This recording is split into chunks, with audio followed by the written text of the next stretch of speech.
Thank you, Acting Deputy President. In this sitting of Parliament, I have been talking about the pretty disturbing stories about the Tasmanian Police Service. This is not about the majority of hardworking, dedicated police officers that we have who put their lives on the line for Tasmanians every day. This is about some rotten apples in our police force who are involved in cover-up and, in some cases, campaigns, intimidation against some of their own serving police officers who are just trying to do the right thing. Today I'm going to tell you the story of Christine.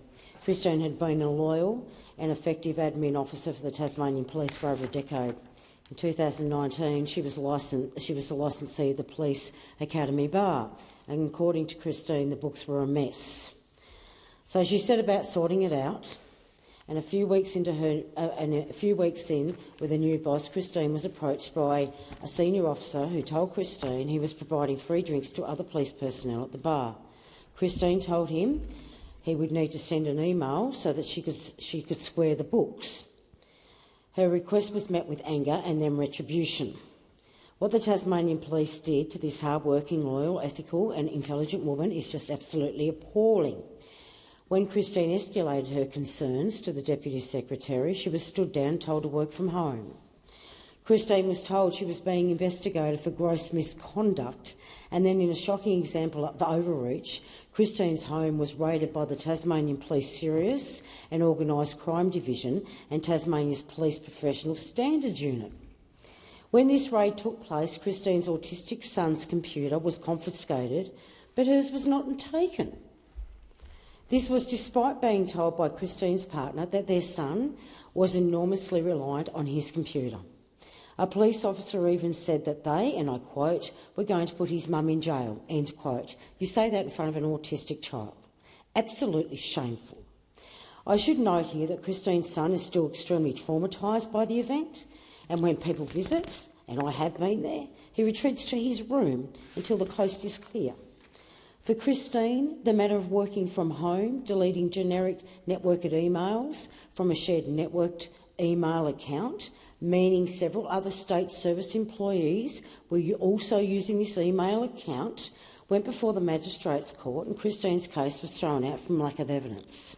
Of course. The search warrant had been redacted. The search warrant had redacted the Justice of the Peace's name. That's all you need in Tasmania, a Justice of the Peace to sign off on a search warrant. Christine has subsequently found out that the Justice of the Peace was not registered on the Department of the Justice website. When Christine eventually returned to work, instead of support, she faced humiliation and discrimination and a breach of the anti-discrimination laws. Just a reminder again that the reason Christine was being put through this was because she needed to account for the free alcohol consumed by the Tasmanian Police Academy Bar. Christine was told that because she was on the autism spectrum, this is shocking, she would be required to buy signs that indicated a person with autism was working. This was both humiliating, as you can imagine, and completely unnecessary. And Christine was banned from using the same tea rooms, toilets and entrances as her colleagues. Within a month, Christine was stood down again, this time as the criminal matter for deletion of networked emails didn't stick. The State Service breach of a code of conduct was applied. The pattern was clear to Christine. This wasn't process, it was pressure. It wasn't pressure, it was bloody bullying. I'll call it. It was absolute bullying. And in 2021, Christine was cleared of any wrongdoing when she approached the legal counsel for the Tasmanian Integrity Commission. Christine told her story and asked for help. The department then commissioned an independent investigation into Christine's case. That report was completed and given to the Secretary of the department in February. But Christine had to wait until May to discover she was cleared of any wrongdoing. During this time, the department deleted all of Christine's emails, so she had no evidence of what had happened, and even when cleared in May, she was not allowed to return to the workplace until the following January.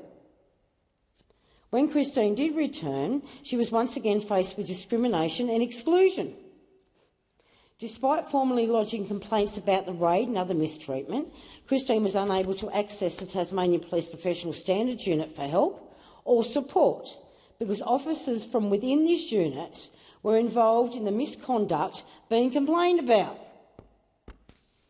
Even after sending her complaints through to the Acting Commander of Professional Standards Unit, nothing happened.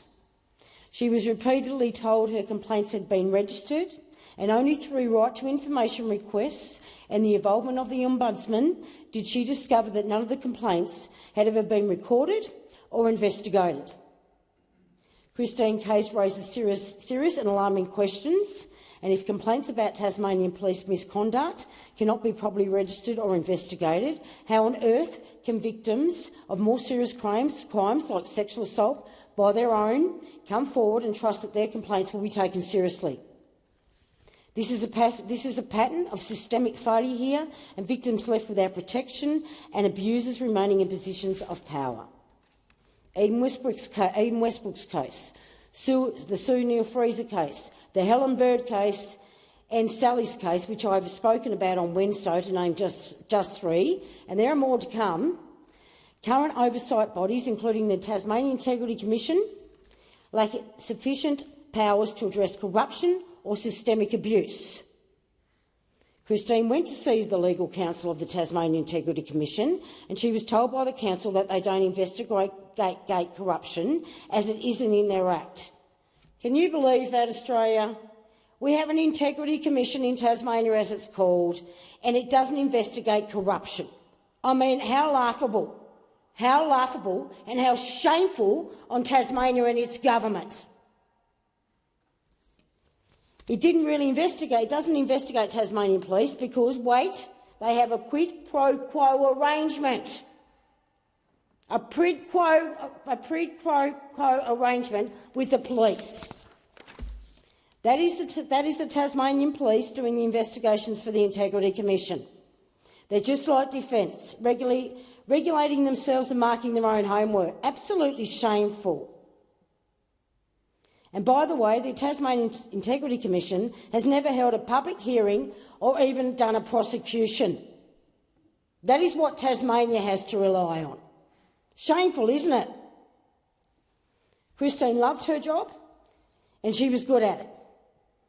And just because she needed a paper trail so the booze wasn't being lifted from the Academy bar without proper accounting, her career in the Tasmanian Police Service is now over.